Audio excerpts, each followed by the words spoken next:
tibbee keessatti jaleewwan murna bilisiginnaa jiraattota hidhaatti darbachuu ammeessan. Guutuu gabaasa kanaaf Caalfalmataa Lammii. Godina Lixa Wallaggaa Aanaa Gimbii ganda Waddeessa Waraqaa jedhamu keessaa jala deemtonni bilisiginnaa gaafa adoolessa 2026 abbootii maatii hedduu dirqamsiisanii gara dirree waraanaatti guuranii deemuu maddeen har'aata biyyoolessa Oromiyaatti himanii jiru. Sirni bososee kufaatitti dhiyaatee jiru bilisiginnaan ofuma isaatii lola hin barbaachisne keessa seenurraa kan ka'e loltoonni isaa dirreewwan lolaa maree irratti akka baala gogaa irraa harcaanii dhumu hordofee ammas akkuma bartee isaa dirqamaan humna waraanaa ijaarrachuuf jecha abbootii maatii fi dargaggoota baay'ee fedhii isaanii malee humnaan ukkaamsuun gara mooraa waraanaa isaatti naqaa jiraachuun maddeen ifoomsaniiru. Haaluma kanaan abbootii maatii maqaan isaanii Caalaa Ittafaa, Dhufeeraa Toliinaa, Abbayyaa Bantii, Balaayii Asaffaa, Dassaalee Xila'uun, Abiraam Raggaa, Jiraataa Kumarraa fi dargaggoo maqaan isaa Fiqaaduu Wandimmuu jedhaman halkan mana isaanii irra deemuun fedhii isaanii malee dirqiin ukkaamsanii hidhattanii biyyaaf loluu qabdu jechuun osoo daa'imman isaanii duukaa iyyanii namoota kanneen gara dirree waraanaatti oofanii deemuu maddeen dabaluun ONM'tti himaniiru. Impaayirattiin erga aangoo nam-tokkeen buluutti kaatee waggoota 8 guutee kan jiru yoo ta'u waggoota hanga kana guutuu lammiileen impaayirattii nagaa argatanii kan hin beekne yoo ta'u ammas sirnichi aangoo harkaa qaba jedhu bilisiginnaan akka waan waraanaa fi afaan qawween biyyi nagaa argachuu dandeessuutti yaaduu fi humna waraanaa teessuma irratti isa tiksan ijaarrachuuf jecha lammiilee hedduu fedhii malee dirqamaan ukkaamsuun mooraa waraanaatti walitti qabaa jiraachuu gochaa kana irraa hubachuun danda'ameera.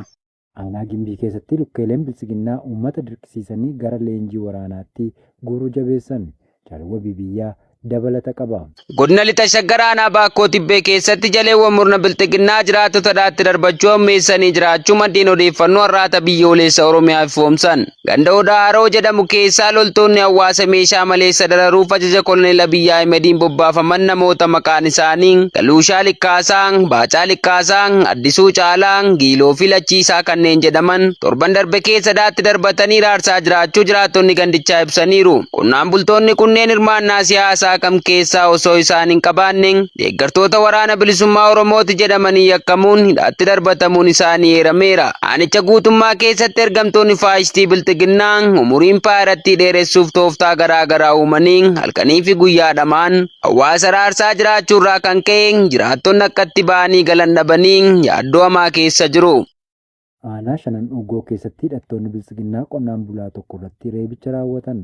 Kabaasa qindaa'eef Jaalfaajii Bilisummaa. Godina Lixaa Harargee Aanaa Shanan Dhugoo Araddaraa keessatti gamtoonni murna bilisiginnaa hawaasa irratti reebicha raawwachuu ammeessu jiraattonni har'aata biyyoolessa Oromiyaatti himan. Qonnaan bulaan maqaan isaa obbo Jamaalee Ahmed Muummee jedhamu adoolessa 9/2026 jala deemtonni dantaa sabaarra faayidaa dhuunfaa isaanii dursiifatan kaffaltii misooma koriidarii kennuu didde jechuun reebicha ulfaataa qaama laalessuu irratti raawwatanii mataa isaa bakka lamatti dhoosanii deemuu jiraattonni araddichaa ifoomsaniiru. Qonnaan bulaan kun kaffaltii isaan gaafatan waan fidee kaffaluu sababa dhabeef reebicha loltoota faashistii bilisiginnaan mataan isaa garmalee kan miidhame yoo ta'u wayita ammaa kanas hospitaala magaalaa Cirootti du'aaf jireenya gidduutti kan argamu ta'uun barameera. Shiftoota bilisiginnaan hidhachiisee uummata irratti bobbaaseen hiraarsaan jiraattota aanichaa irratti raawwatamu jabaatee jiraachuu hordofee jiraattonni akka itti ba'anii galan dhabuun yaaddoo hamaa keessa galaniiru.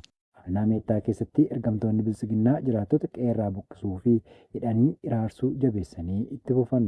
Bal'inasaaf Jaalbooree Addunyaa. Godina Bahaa Harargee Aanaa Meettaa Araddaa Waldaa Gammachuu Ganda Fandishee jedhamurraa milishoonni maafiyaa PP gaafa adoolessa 9/2026 qarshii daandiin ittiin hojjetamuu kaffaluu diddan jechuun namoota lama qe'ee isaaniirraa ari'uu fi armee tokko ammoo ukkaamsanii hidhaatti darbachuu maddeen har'aata biyyoolessa Oromiyaatti himan. Kaabinoonnii fi milishoonni bilisiginnaa aanichaa daandii isiniif tolchina jechuun wa'ita uummata cufarraa qarshii 500 saamaa turanitti namoota maqaan isaanii Hussein Abdallaa Ali Abbaa Daa'ima lamaa fi Abdallaa Ali Abbaa ilmaa sadii kanneen hojii guyyaa hojjetanii maatii isaanii jiraachisan sababuma kanaan qarshii 500 kaffaluu diddan jechuudhaan dirqamsiisanii namoonni kunneen nuti ofiifuu hojii guyyaa hojjenne ofii fi maatii keenya jiraachisna kanaaf waan kaffaluu qabnu jechuun wayita kadhatan milishoonni kunneen isin durayyuu waraana bilisummaa Oromoo deeggartu jechuun namoota kana irratti rasaasa lama dhukaasanii qe'ee isaaniirraa ari'uu maddeen dabaluun eeraniiru. Kanumarraa kakee namoonni kunneen agaarraatti maatii isaanii gatanii lubbuu isaanii baafachuuf jecha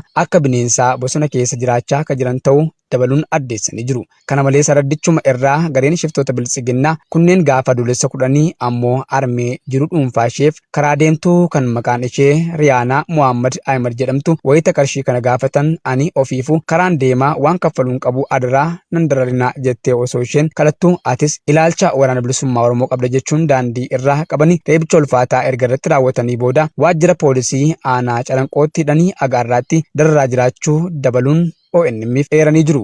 Dhala namaa kamiifuu ilaalcha namummaa kan hin qabne ergamtoonni sirnichaa goleewwan Oromiyaa cufa keessatti hidhaa saamichaa fi dararaa bifa garaagaraan uummata raarsaa akka jiran gochaa kanarraa tilmaamuun danda'amee jira. Muummichi ministeeraa Iraaq wiixataarraa Waashingtan daawwachuun waliigaltee boba'aa fi gaazii taasisu jedhamee eegama.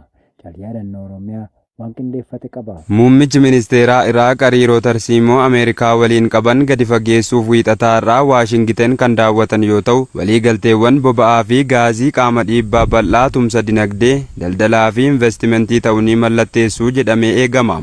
Iraaq biyyoota ollaa Iraan haala lola Iraanii fi Ameerikaan waliin qabdu madaaluuf yaalaa turte. Sababiin isaa sammeenyi waraanaa morkattoota lamaan gidduutti itti fufee jira. Iraaq dhaabbilee Ameerikaa adda addaa dandeettii oomisha boba'aa guddisuuf humna kennan fiduuf yeroo qophooftutti waliigalteewwan mallattaa'an damee boba'aa fi gaazii irratti yaaddoowwan waliigaltee hedduu kan hammatu ta'aa jedhan dubbi himaan mootummaa Heydar Alabuudii. Dhaabbanni oduu mootummaa Iraaq Alabuudii wabeeffachuun akka jedhetti waliigalteewwan boba'aa fi gaazii karoorfame kun Iraaq jeequmsa daandii galaanaa Hormuuz keessatti uumamuuf saaxilamuu ishee hir'isuuf bakka alergii filannoo uumuuf kan yaalu ta'a. Iraaq akkuma oomishtoota boba'aa galoo galaanaa biroo yeroo waraana Ameerikaa fi Iraan daandii doonii barbaachisaa ta'e bu'a qabeessa ta'een cufamuu isaatiin galiin boba'aa gadi bu'eera. Alabuudiin humna waraanaa Iraaq cimsuunis dhimmoota Waashingtanitti mari'ataman keessaa tokko ta'aa jedhan. Hariiroon Iraaqii fi Ameerikaa gidduu jiru yeroo tokko loltoonni Ameerikaa Iraaq keessa jiraachuu, hariiroo Baagdaad Iraan waliin qabduu fi dhiibbaa gareewwan hidhattoota Iraaniin deeggaraman to'achuuf dhiibbaa Ameerikaan Iraan irratti qabduun walxaxaa tureera. Haa ta'u malee ji'a eebilaa keessa muummicha ministeeraaf erga kaadhimamanii booda Ali Alzaydiin pirezidaantii Ameerikaa Doonaald Tiraamp irraa baga gammaddan jechuun Baagdaadii fi Waashingtan gidduutti tumsi cimaa akka ta'u abdii qaban dubbataniiru. Godina kibba lixa shaggar keessatti murni bilxiginnaa saamichaaf miidhaa garaagaraa raawwachaa jiraachuun himame. Gabaasa qindaa'eef jaalfaajjii bilisummaa. Godina kibba lixa shaggar aanaalee garaagaraa keessatti humni bilxiginnaa saamichaa fi miidhaa garaagaraa raawwachaa akka jiran jiraattonni ONM itti himan. Humni siyaasaa fi dinagdeen daaree jiru akkasumas hidhattoonni guyyuu akka bishaan jigeetti mooraa waraanaa isaa keessaa dhangala'aa jiran bilxiginnaan kanneen keessatti hafan immoo gochaa isaanii badii saamichaa fi miidhaa adda addaa uummata nagaa irratti raawwachaa jiraachuu maddeen qabatamoo aanaalee godinichaa kanneen akka aanaa Tolee, Iluu, Qarsaa Maallimmaa, Bachoo, Sabbataa Hawaas, Sadeen Sooddoo fi kanneen biroo maqaan hin tuqamiin irra deddeebiin ONM itti himaa turaniiru. Haaluma kanaan aanaa Bachoo ganda jaatoo bakka addaa Liilluu jedhamutti hidhattoonni maafiyaa PP lola lafootii waboo jibbaatanii sirna Abiy Ahmed kufuuf gatantaree utubuuf dhamaan qabeenya maatii qabsaa kan obbo Ifaa Tufaa jedhaman badii tokko malee ilma keetu bosona jira jechuun gaafa adoolessa 11 2026 toora saayitii jaatti horii isaanii sangoota lamaa fi eeffanna tokko jalaa uffatanii akka deeman jiraattonni gandichaa dubbisne ONM itti himaniiru. Gochi badii murna bilxiginnaa godinicha keessatti babal'atee kan jiru yoo ta'u, kaabinoonni godinichaa qonnaan bultoota aanaa Qarsaa Maallimmaa, ganda Callabbaa Madinii, Gargateessaa, Gabaa Jimaatee, magaalaa Kusaayee fi gandoota biroo dirqamaan qabuun milishummaa leenjisaa akka jiran keessa beektonni himuun aanaalee olitti heeraman gandoota garaagaraa keessatti immoo hidhattoonnii fi kaabinoonni wal ta'uun waqtii roobni jiru kanatti qonnaan bultoota hojii isaanii irraa addaan kutuun dirqamsiisanii lafa isaanii qochisiifachaa akka jiran maddeen dabaluun ifoomsaniiru. Kun osoo kanaan jiru uummanni godinichaa gocha farra mirga namoomaa gareen waan badii hojjechuun akka waan gaarii dalaganiitti lallabaa oolan uummanni wal ta'uun balaaleffachaa akka jiran ONM maddeen irraa odeeffateera. Lixa Wallaggaa aanaalee garaagaraa keessatti ergamtoonni bilxiginnaa hawaasa gara dirree waraanaatti guuruu hammeessuun ifoome.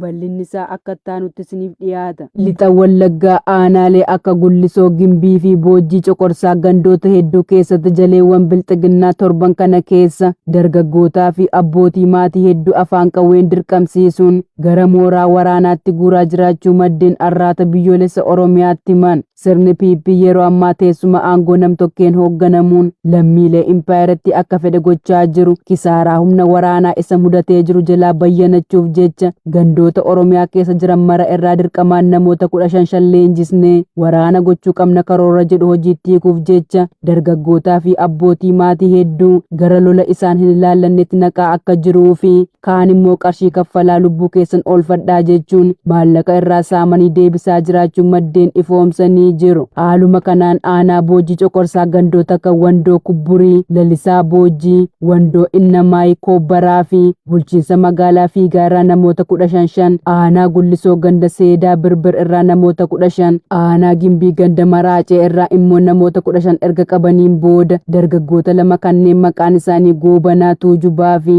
Dassaalee Alamuu jedhaman immoo qarshii 10,000 irraa saamanii qe'eetti deebisuu maddeen dabaluun arraata biyyoolessa Oromiyaaf eeranii jiru. Sirni goolessaan impaayeratti ofii teessuma aangoo irratti umurii dheereffachuuf jecha kaabinootaa fi milishoota isaa goleewwan Oromiyaa cufatti bobbaasee ilmaan hiyyeessaa hedduu gara dirree waraanaatti guuree irbaata rasaasaa taasisaa jiraachuun ni beekama. Aanaa Horroo keessatti dargaggoon tokko loltoota bilxiginnaan hidhaatti darbatame.